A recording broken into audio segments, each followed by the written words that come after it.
Welcome to the December Superintendent Report. I'm Clover Gandy here with Dr. Warren. So how are you doing? Clover, I'm good. How about you? It's the end of the school or the semester, right? And so it's kind of stressful. Okay, isn't that crazy that we're talking about the end of the semester? Yes. So okay. Now, last time we talked, you were griping about your AP classes. Yes. Have they smoothed out? Yes, I got out of AP English, so it's a little bit easier. No, I'm still Clover. taking 3 other AP classes. Okay, good. I'm still in them. Good. We'll keep at it. Yes. So since obviously it's coming to the end of the semester, what are the biggest goals that have, I guess, came together this year? Well, Clover, in fact, I just talked at a faculty meeting this morning. We have had a phenomenal school year. I mean, you and I talked about last time. We have 28 campuses now. You know, with all the middle school, with the addition of Leo Adams Middle School and Lizzie Curtis Elementary, we now have 28 schools. And I have been so pleased by the efforts I've seen from the beginning of school all the way till now. We've had a great school year. So I'm very pleased.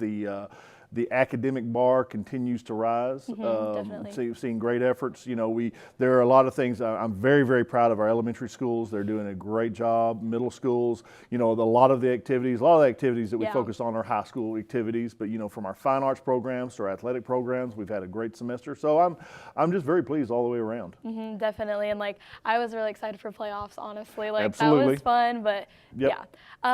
So those goals obviously were great. All the academic goals and stuff, but are there new things that you're going to do for next year? Clover, there are. We are going to, one of the things that I'm going to be communicating with both our staff of the school district, our parents of the school district, and I'm actually, right after Christmas is over, I'm going to sit down with a group of students and talk about this.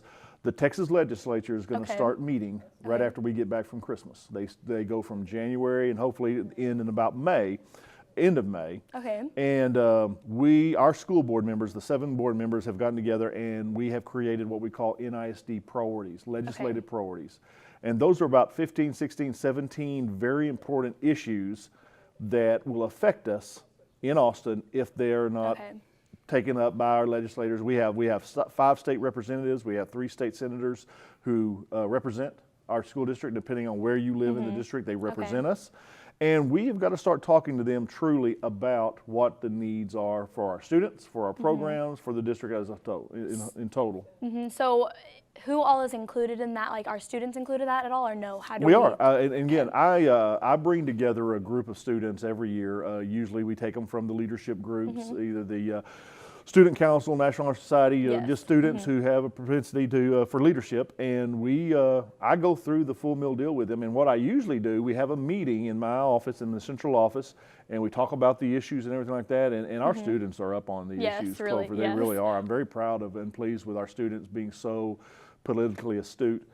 And I actually usually take a group to Austin with me further into the second semester, maybe right around either right before spring break or right after spring break.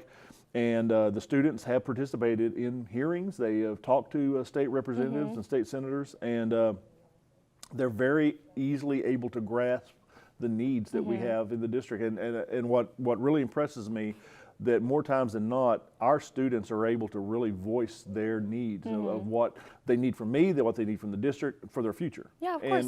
And that's what's kind of a blessing for us here in the district. Yeah, just having everyone involved. Like I know that I would like to have my voice heard, like, or not like mine, but the students overall. Absolutely. Yeah, definitely. The student voice is very important.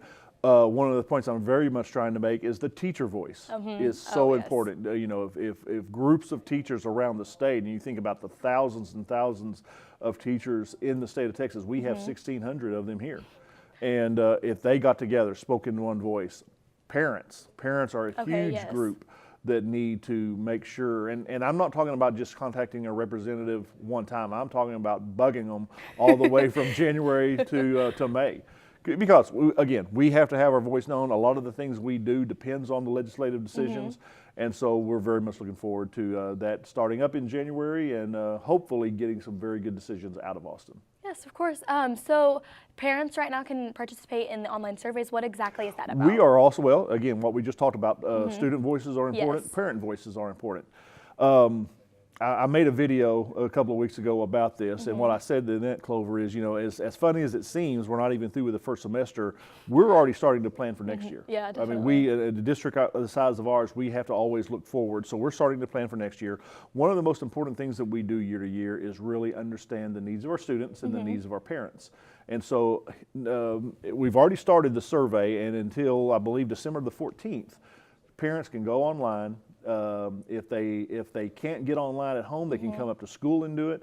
But there's a series of questions. You've taken a survey before, so there's a series of questions that we have asked that are important that we understand truly. Because when we start developing our budget, when we develop our programs, that parent voice is a very, very important part of what we listen to make sure we have the programs in place for the children. And all the needs, right, for that Absolutely. everyone has. Okay. Yep. So I know one thing that I was wondering and my parents were wondering was the new calendar for next year. The school calendar, that's one of the most important things we do every year.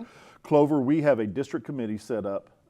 It's teachers, staff members, parents who look at the needs, and we do a lot of surveying of what the needs are, and they are putting together the calendar right now. What we usually try to do is bring choices that parents and staff members can actually vote on, usually around February. We try to nail down next year's calendars before spring break because people like to plan, kind of like what you're probably telling me about your parents. They like to plan a year ahead. So we're going to try to have the calendar approved by the board before we leave for spring break. Oh, nice. So how do you put the calendar together, and how do you plan all of the dates that we are in school? Clover, a lot of that is dictated by the state. Okay, Again, going back to the needs that we have in Austin. Okay. The state tells us when we're supposed to start school. We can't start to the very last week of August. We're looking at that. There's some things that we're going to look at to see what we're going to do, but a lot of the things are really in place already. Okay. We just kind of move from one to the other. When we have Christmas break, when we have Thanksgiving break, do we get all 5 days for Thanksgiving like we did, kind of a fall break? Do we just take a couple of days? All those things are being discussed right now.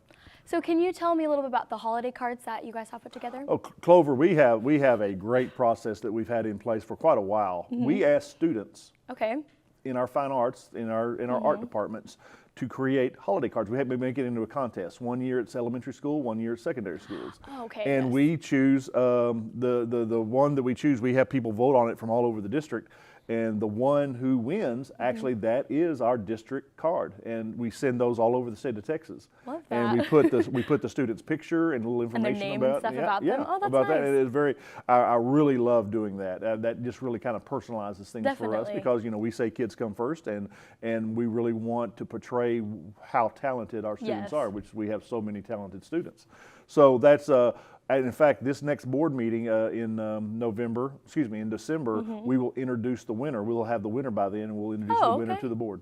Love that. I think I did that in middle school. We'll see. And did you win? No. Well, no, I haven't been in art. But we have. Don't feel bad. We have hundreds and hundreds of applicants who do that. Oh yeah. So it's a tough process. Just the talent of the students is amazing here. And just showing that off, that's really absolutely. That's great. Yep. So that is it for this month's Superintendent Report. Thank you so much for coming in. And you're excited for the new break and everything happening? Family time? We are very excited about any time we can get together as a family, and I hope you guys are too. Yes, thank you. And thank you for joining us so much, and enjoy your holiday season.